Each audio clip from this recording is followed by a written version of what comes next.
High babies, তোমার সবাই কেমন আছো? আশা করি সবাই খুব ভালো আছো আর আমিও ভালো আছি। তো আজকে আমি তোমাদের জন্য কলকাতা লাস্টের পার্ট 13 নিয়ে চলে আসলাম। আশা করি তোমাদের ভালো লাগবে। ভালো লাগলে লাইক, কমেন্ট, শেয়ার আর আমার চ্যানেলটা সাবস্ক্রাইব করে দিও।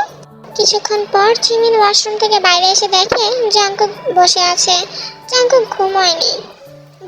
জাঙ্কুক জিমিনের দিকেই তাকিয়ে আছে। জাঙ্কুকের চাহনিটা আছে কেমন যেন অদ্ভুত লাগছে জিমিনের কাছে। পুরো শরীরে কেমন যেন একটা ঢেউ হয়ে যাচ্ছে জিমিনের। এই চাহনি সে কোনোদিন দেখেনি আগে। এ কি, আপনি তো তাড়াতাড়ি ঘুম থেকে উঠে পড়েছেন আর আমাদেরকে এইভাবে তাকিয়ে কেন আছেন? মনে হচ্ছে এক্ষুনি খেয়ে ফেলবেন। খেয়ে ফেলতে ইচ্ছে করছে তোমাকে। কি? না, কিছু না। জিমিনি আর জাঙ্কুককে কিছু বলে না। ও নিজের মতো ড্রেসিং টেবিলের সামনে বসে রেডি হচ্ছিল। এমন সময় জাঙ্কুকের ফোনে একটা কল আসে। বলো, কি হয়েছে? স্যার, মেয়েটা মরে গেছে। যাক, ভালোই হয়েছে, আমাকে মারতে হয়নি। আমাকে মারতে হলে হয়তো পরে একটু বেশি কষ্ট হতো। হ্যাঁ স্যার, বাট কি করবে এখন? কি করবে মানে? তোমরা কি নতুন কাজ করছো নাকি যে কি করবে সেটা আমাকে বলে দিতে হবে এখন? স্যার শোনো, কেটে আমার কুকুরগুলোকে খাইয়ে দিও, ঠিক আছে? অনেকদিন হয়েছে ওরা ভালো কোনো খাবার পাচ্ছিল না। Okay sir. ফোনটা কেটে জাঙ্কুক জিমিনের দিকে তাকাতে দেখে জিমিন চোখগুলো বড় বড় করে ওর দিকে তাকিয়ে আছে। কি হয়েছে? চোখগুলো রসগোল্লার মতো করে আমার দিকে তাকিয়ে আছে কেন? মনে হচ্ছে কোনোদিন দেখোনি আমাকে। আপনি কি বললেন এইসব? কাকে কেটে কুকুরকে খাওয়াতে বললেন? ও, ওই কথা। মেয়েটার বিয়ে একটা ভুল করেছে আর তার মাসুল মেয়েটাকে দিতে হলো। মরে গেছে, তাই বললাম কেটে যেন কুকুরগুলোকে খাইয়ে দেয়। জিমিন জাঙ্কুকের কথা কি বলবে সেটা বুঝে পাচ্ছে না। জিমিনের হঠাৎ করে বমি চলে আসে, আরো দৌড়ে ওয়াশরুমে চলে যায়। ওই, কি হলো? ঠিক আছে তুমি? কি হলো, উত্তর দিচ্ছ না কেন? হ্যাঁ, ঠিক আছে। ঠিক আছে, তাহলে ওয়াশরুমে কি করছে? বেরো। সামনাসামনি দাঁড়িয়ে যদি কোনো একটা মানুষ বলে যে লাশটাকে কেটে কুকুরকে খাইয়ে দাও, তাহলে কিভাবে ওপর পাশের মানুষটা ঠিক থাকে একটু বলতে পারবে না আমাকে? বমি তখন কার না ভাবে? কোথায়? আমার তো পাইনি, আমি তো ঠিকই আছি। আপনি তো ঠিক থাকবেনই। আমার মাঝে মাঝে মনে হয় আপনি কোনো মানুষ না, একটা শয়তান। কি বললে? আমি কি আসবো? না, আপনার আসতে হবে না। এই সিমিন, তুই এবার কি করবি? কি করে বাইরে যাবি রে? তুই তো শঙ্করকে ভুল করে একটা কথা বলে ফেলেছিস। তুই কি করিস জিমিন? একটু কি মুখে লাগাম নেই তোর? ভেবেচিন্তে কথা বলবি তো? আমি তখন তোকে মেরে ফেলতে একটুও দ্বিধাবোধ করবে না। আর আমি জানি আমাকে মেরে ফেলে উনি আর কুকুরগুলোকে খাইয়ে দেবে। না, আমি এত তাড়াতাড়ি কুকুরের পেটে যেতে চাই না। আরে এই, তাড়াতাড়ি বাইরে এসো। আরে এই জাঙ্কুক, তুই এখানে দাঁড়িয়ে কি করছিস? কিছু না মা। কিছু না? তাহলে ওইখানে কেন দাঁড়িয়ে আছিস? এদিকে আয়। জিমিন কোথায়? জিমিন ওয়াশরুমে। আর তখনই জিমিন ওয়াশরুম থেকে বাইরে আসে। আন্টি, আপনি? কিছু কি হয়েছে? না, কি আবার হবে? সবসময় খালি কিছু হয়েছে কিছু হয়েছে। এই নাও, এটা রাখো। এটা কি আন্টি? হার। হার? হার কেন?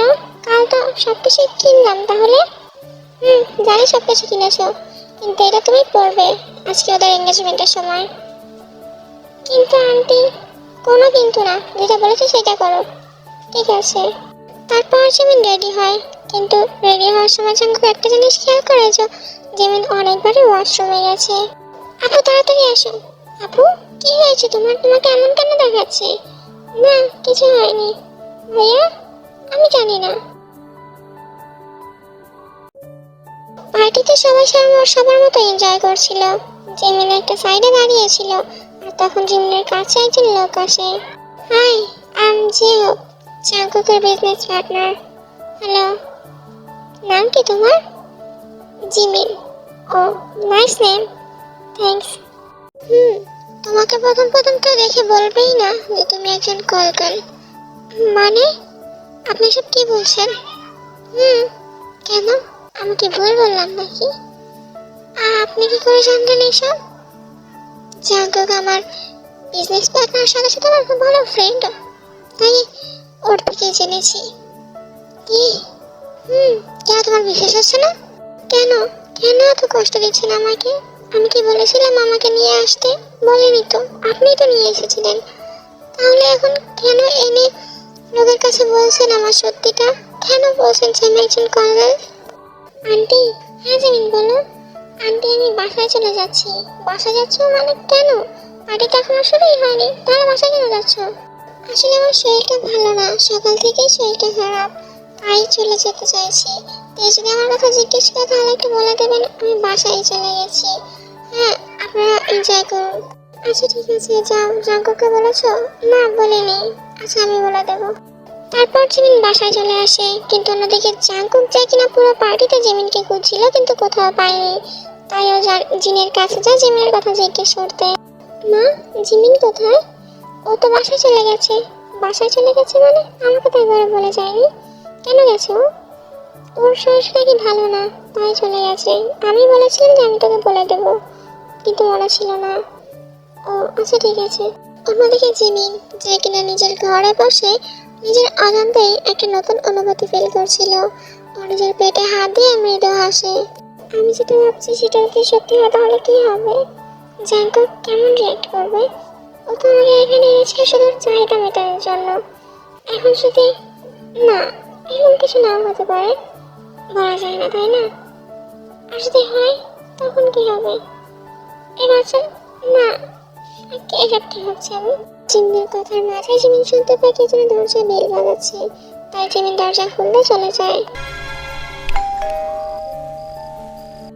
এখন আবার কি এলো? পার্টিটা তো তাড়াতাড়ি শেষ হবে না। আর উনি, না উনিও মনে হয় আসবে না, যে দেখি।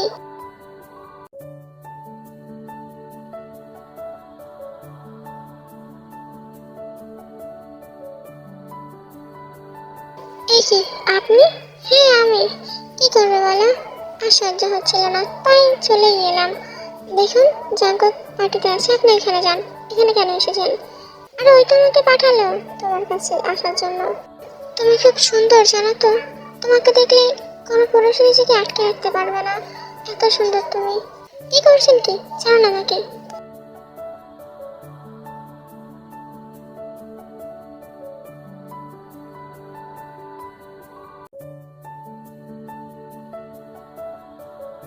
তোর এত বড় সাহস, তুই আমাকে থাপ্পড় দিলি? আজকে তো তোকে ছাড়বো না।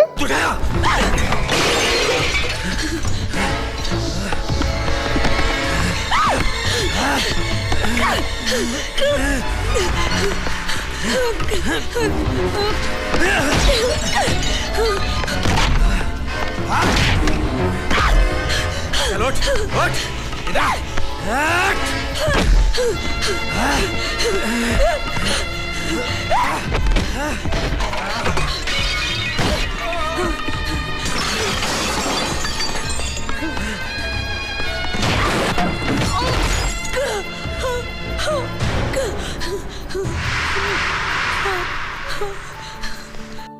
প্লিজ প্লিজ ছেড়ে দিন আমাকে। আর আমার কিছু করবেন না প্লিজ। আমি তো আপনার কোনো ক্ষতি করিনি।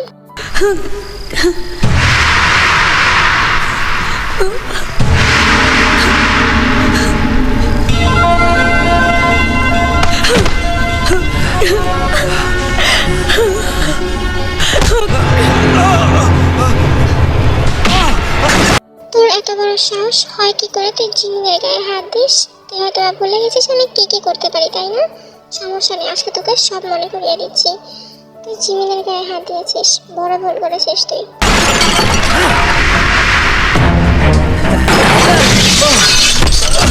राज मेरी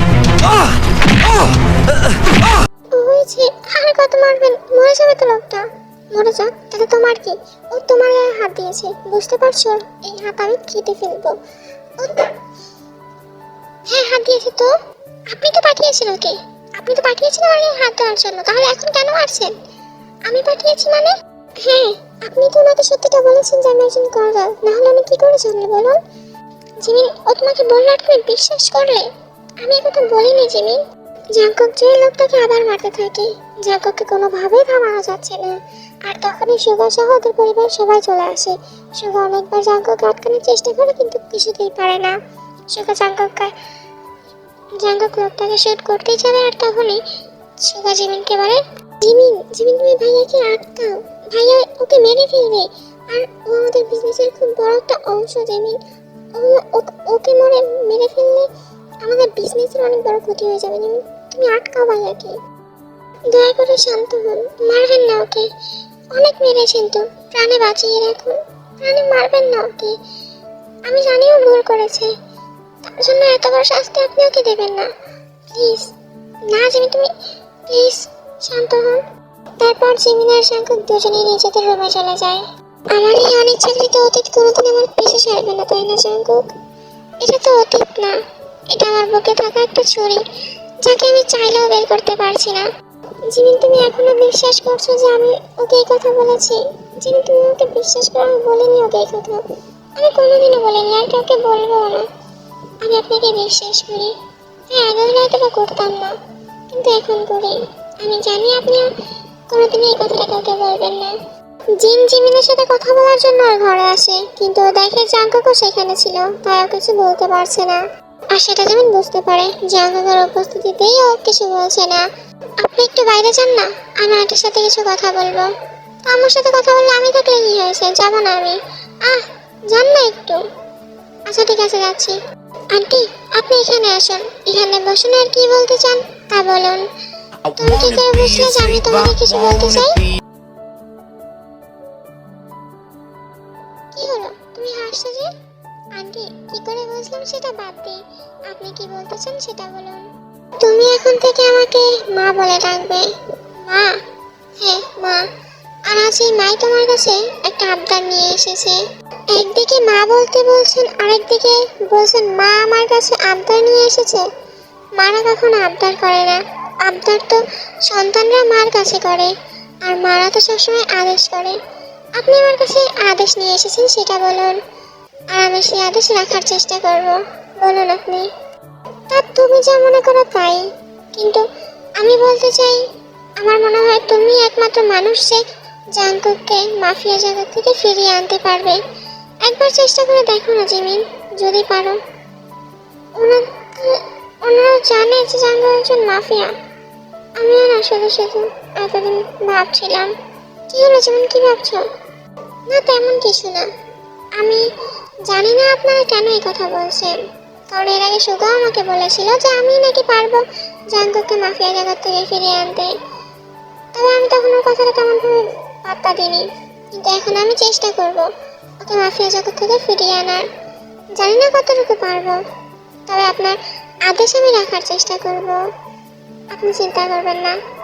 আমার মনে হয় না জাঙ্কুক শুনবে, কারণ কখনোই আমার কথা শোনেনি, হয়তো মাঝে মধ্যে একটু শুনেছে। এই অনেক রাত হয়েছে, আর পার্টি থেকে এসেছেন, আপনারা অনেক টায়ার্ড, এখন ঘরে যেয়ে ঘুমান। আজকের পর্ব এই পর্যন্তই, আশা করি তোমাদের ভালো লাগবে। আর হ্যাঁ, এই নেক্সট পার্টে কি হতে পারে সেটা আমাকে জানিও। ওদের ভালোবাসা কি এখান থেকে শুরু হবে, নাকি আমি একটা শুনি আমার বেবিটা কত সুন্দর করে বলতে পারে।